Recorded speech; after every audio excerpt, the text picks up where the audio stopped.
Have you noticed how all the young people in the modern world are astonishingly mature physically, so quickly? They have sexual experience when they're 12, 13.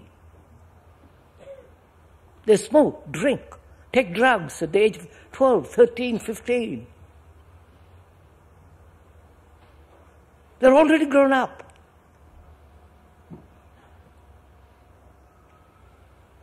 They drink, they smoke, they do all these sexual things. And they're already, you follow? Gone.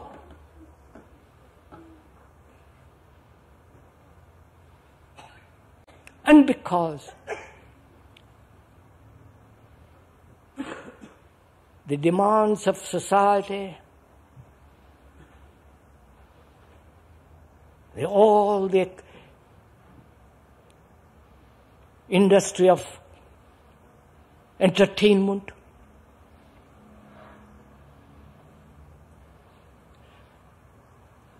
the schools, the colleges, everything making you mature physically at an astonishing speed. You're already old by when you're 30. Gone. You follow? And as you grow older, your body begins to take much quicker. And the doctors have their medicines, their pills, all the rest of it. And you don't see the sadness of all this. You understand? If you had children and you saw them growing so quickly, never having a childhood, never a boyhood, you follow? Always caught in the trap of civilization. And it's a very sad thing to see this. Not romantically, but it's a dreadful thing to see this happening to human minds, where they should grow slowly, mature quietly, so that the mind at the end of its life is completely alive, whole, healthy. But instead of that, our body begins to have diseases, complaints, all the rest of it. So, we die through disease, accident, old age, in misery, in conflict, in pain, in sorrow, in the sorrow that comes through attachment to things that we are leaving behind. Right? Your friend, your wife, your book, your name, your experience, your fame, your notoriety, the things, all that. The character that you're supposed to have built up. All that you're leaving behind. And you're frightened enormously. Have you noticed all this? You can notice it not at the end of one's life, but now. You understand? You can notice this now when you are living. And the organism fades, decays and dies. And also, of course, all this idea of that you will be physically resurrected. Of course, that's all. You should have a camera at that moment. And they have their own physical resurrection of the saints in India and all that. God, what a lot of rubbish we do indulge in.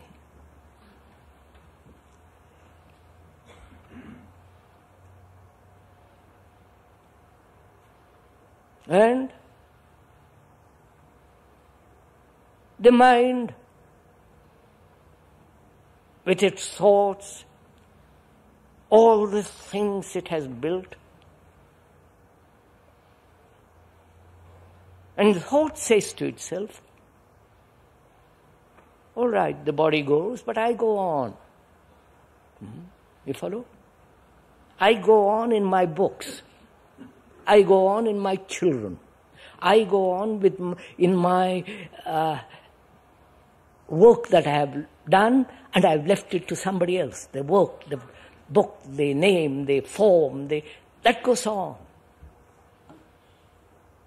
And that's called also immortality of a certain kind.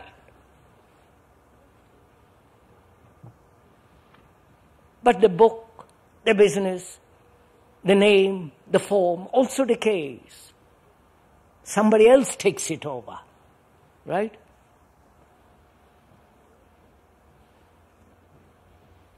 And the thought says, all right, I know that too. So thought says, I'm alive. So I will be born next life. The whole of the East believes that. Whole of the East. So thought, not seeing its own impermanency, please see this, thought not seeing the structure which it has built around itself as the me, as being permanent, and not seeing its impermanency, says, I am the cause. And that cause must go on. And that cause is time. Please see the relation to it. That cause is the time. And that says, I will go on. I'll go on improving myself. Follow? Because God is there, and I can't reach Him now, but I'll go on slowly, till I'm perfecting myself, till ultimately I reach what I have projected as God. You follow all this?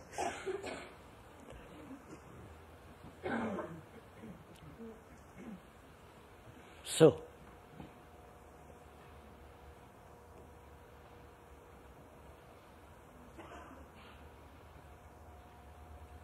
there is this thought of human beings as a great stream, right? Everybody wants to go on, right? And in that stream, the thought of you remains. Please see this. And when the mediums, the psychical research societies and all those people, when they call upon you, you manifest out of that stream, because you are still there, as you are still there in your daily life, because you are still pursuing the same thing every human being is pursuing. Security, permanency, me and not me, we and they, this constant concern with myself. In that stream, all human beings are caught. Right? And when you die, the thought of you goes on. In that stream. Right? As you are going now, you are a Christian, Buddhist, whatever it is. You are greedy, envious, ambitious, frightened, pursuing pleasure. That is this human stream in which you are caught.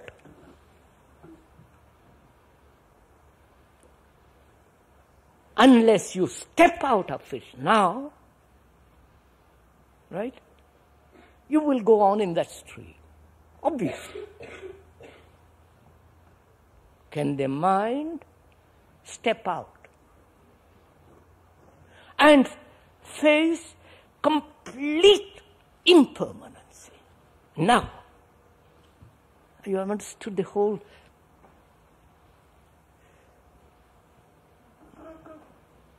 That is death, isn't it? You understand, sir?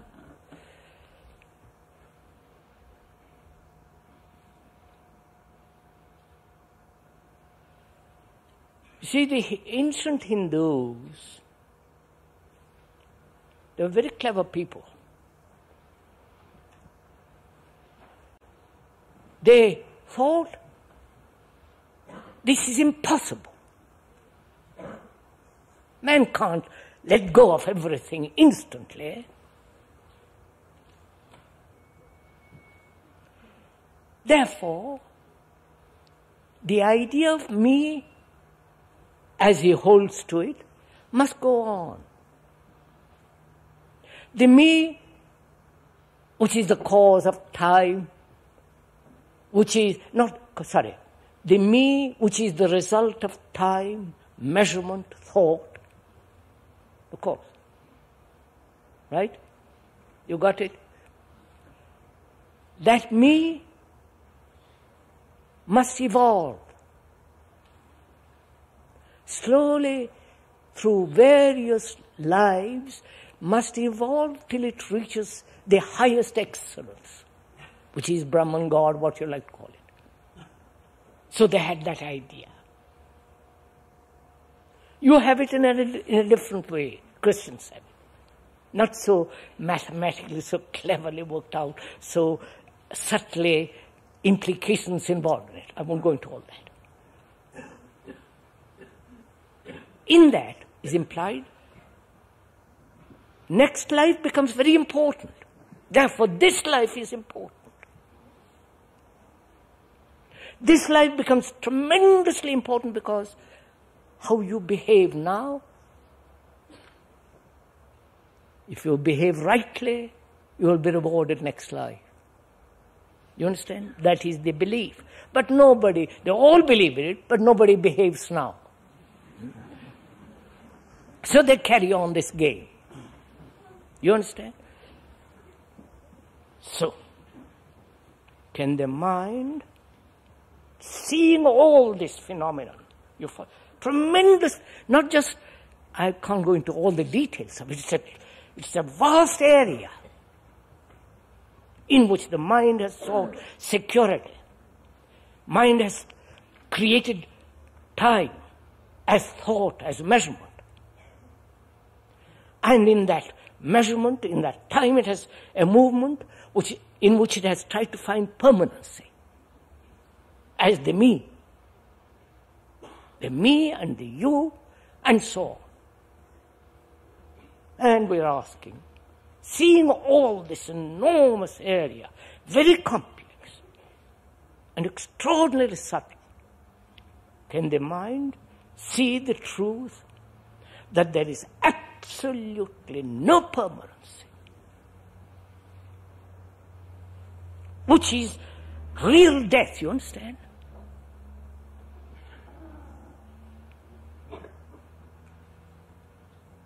Can you see this truth of this? Not accept the truth of another. Then it's not truth, it's mere propaganda, which is a lie. Can you, for yourself, after all this explanation for an hour, see the truth of it? Not the verbal truth, not the intellectual concept of saying, yes, I've understood it. That's not truth. Truth means it acts. It acts, and so you see that there is no permanency. You're no longer attached. You're no longer attached to an idea, a concept, a religious belief, a dogma, a savior.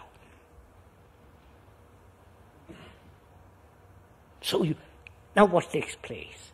You follow? When you see the truth of that, there is freedom. And freedom means total intelligence. I want you to see this. Not the intelligence of cunning thought, but that supreme intelligence which has seen the truth and therefore free of the things that thought has created. And that quality of intelligence, which is supreme and excellent in its essence, then it can operate. You follow? Therefore, there is security in that, not in this. I wonder if you're getting all this.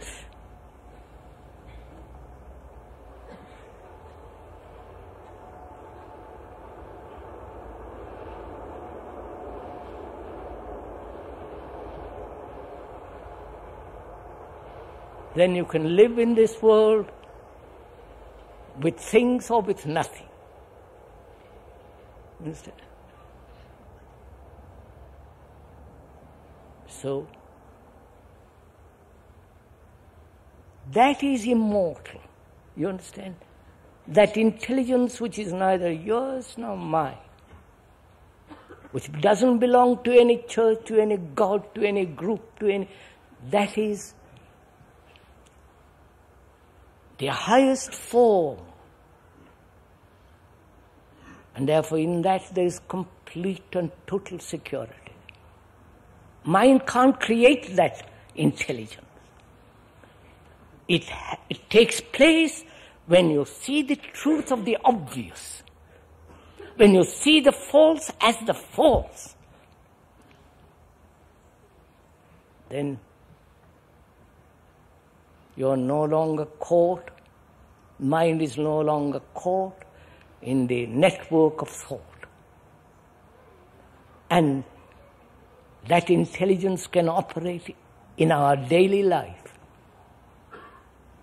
because there is permanency. Right? Got it.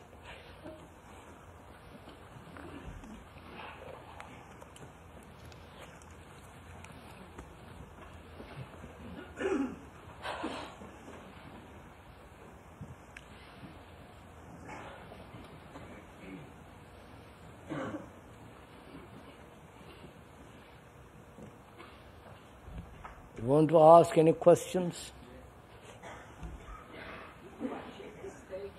Come on, sir.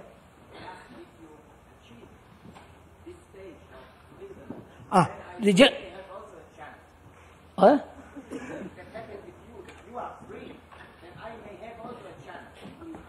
The gentleman is asking, have you, the speaker, achieved or come upon that state?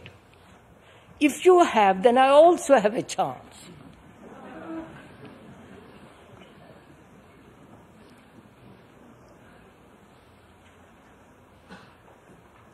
So, as I have said from the beginning, I would not speak of, the speaker would not talk about these things unless he has it. He is involved in it. But that's not important, whether he has it or not has it. But what is important is, have you? You understand? If you say you have got it, and therefore there is a chance for me, then you are depending on him, right? Then he becomes your beastly little guru. Then you become the follower. And the follower always destroys truth. You understand? Invariably, he corrupts truth, and therefore truth doesn't exist anymore. But if you as a human being have understood this, understood in the sense we have act, then it's yours. And nobody can take it away. Then you don't have to compare. And when you say, I have also a chance, you are really comparing. When you compare, you are competitive. You are measuring. And your thought is operating, not your intelligence operating. I don't know if you... Therefore, sirs, don't look to another. Be your own light.